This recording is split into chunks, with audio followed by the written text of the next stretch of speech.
Hariom, hope you're all doing well. It's been a long time we haven't met. I pray that God will be with you in every step you take, and let's hope for the good things to happen. Stay safe and take good care of yourself. Now let's get into the class with a prayer. Close your eyes slowly. Take a deep breath and chant Om 3 times.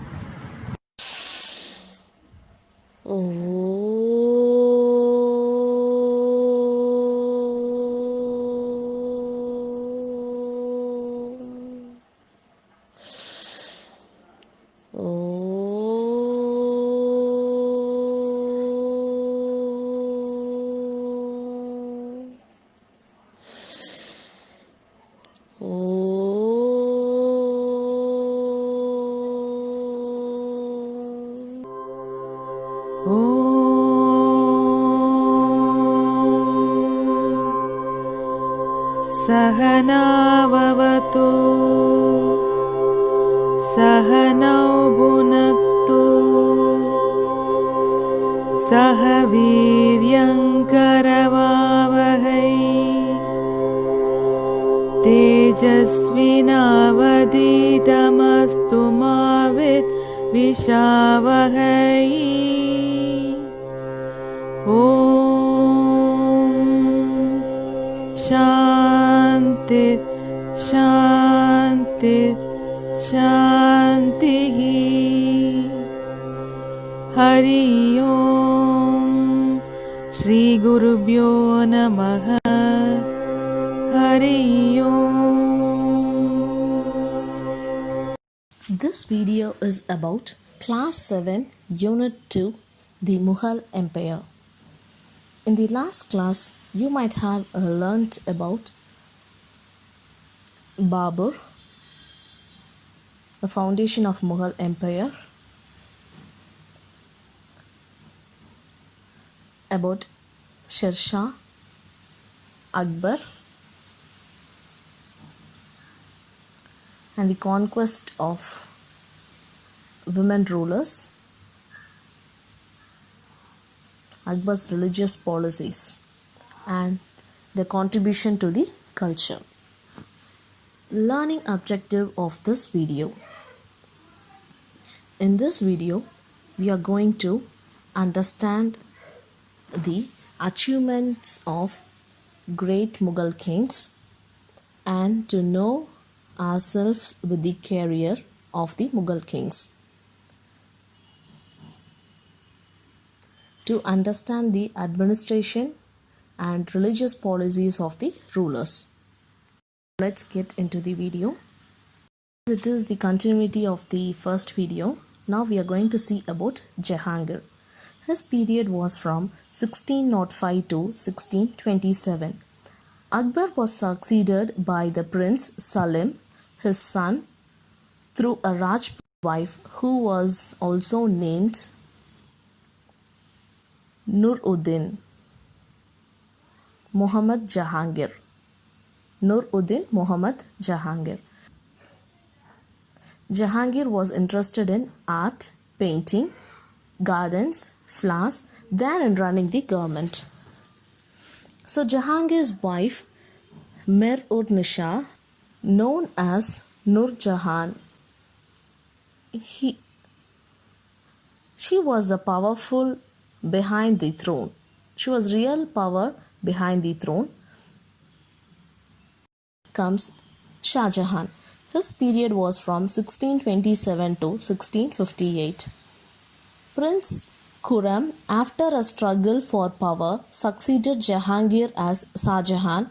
He was the king of the world. Shah Jahan ruled for 30 years. He led a campaign against Ahmednagar and annexed it in 1632. Bijapur and Golconda were also conquered later. Some Maratha warriors, notably Shaji Bons, entered the service of Deccan Kingdom and trained bands of Maratha soldiers to fight against the Mughal. So there was a sustained resistance in the Deccan to the Mughal from the Marathas too. Shah Jahan was intolerant towards other religions than Islam.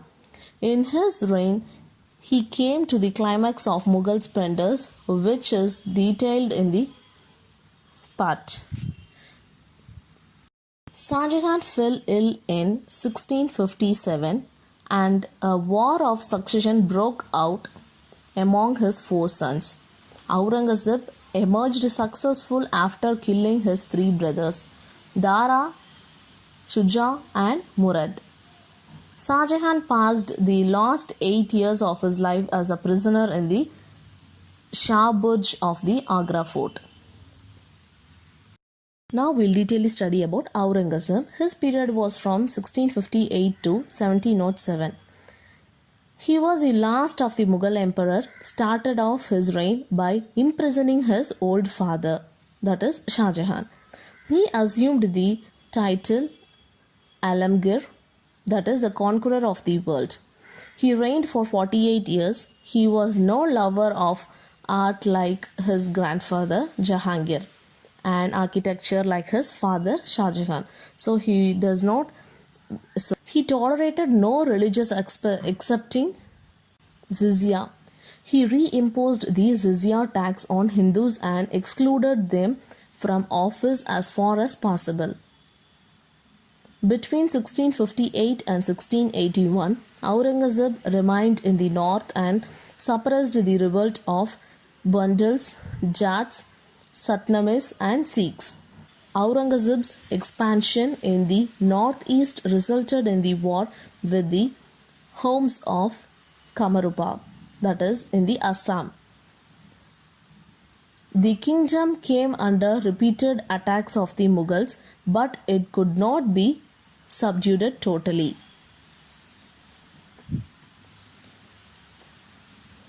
At last, the relationship with Rajputs and Marathas. Aurangzeb's hostility towards Rajputs led to prolonged war with them.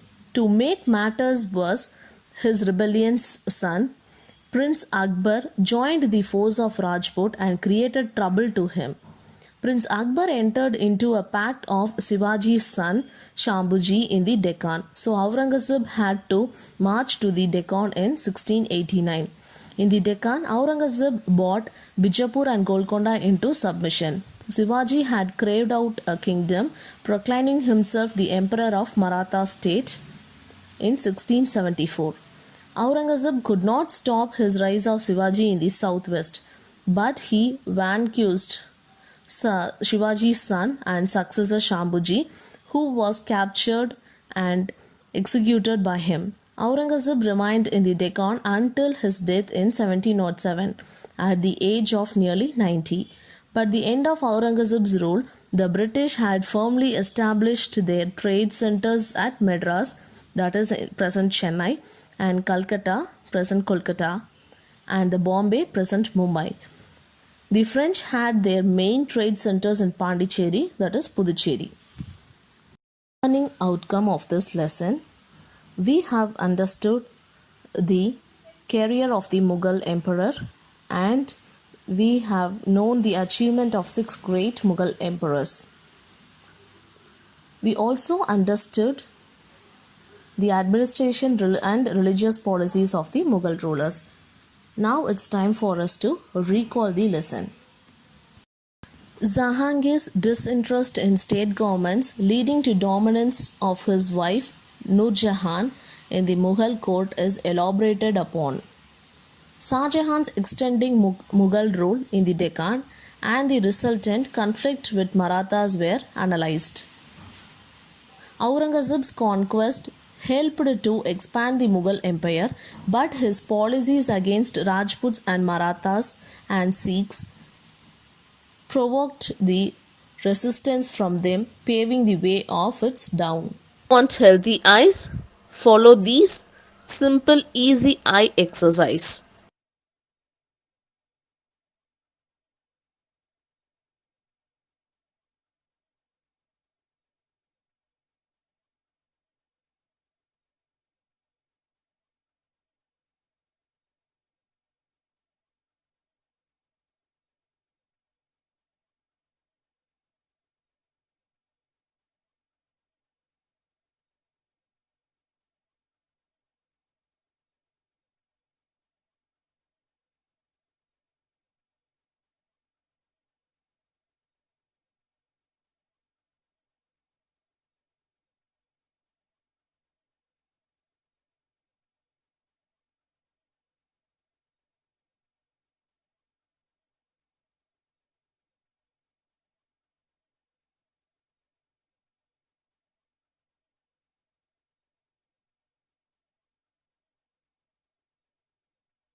Children, after the prayer, I will send you some links to complete your worksheet.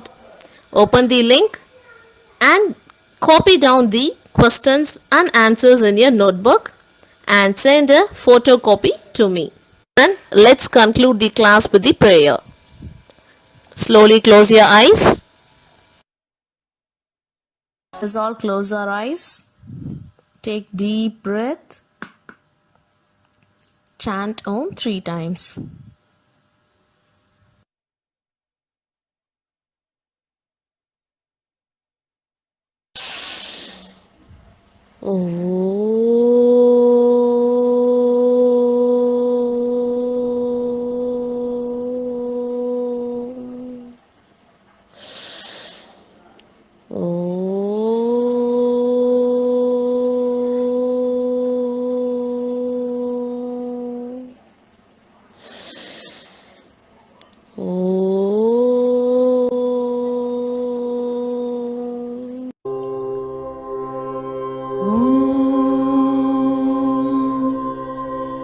पूर्णमद पूर्णमिदं पूर्णात् पूर्णमुदच्यते पूर्णस्य पूर्णमादाय पूर्णमेवावशिष्यते ॐ शान्ति शान्ति शान्तिः हरि ओम श्री गुरुभ्यो नमः हरि ओम।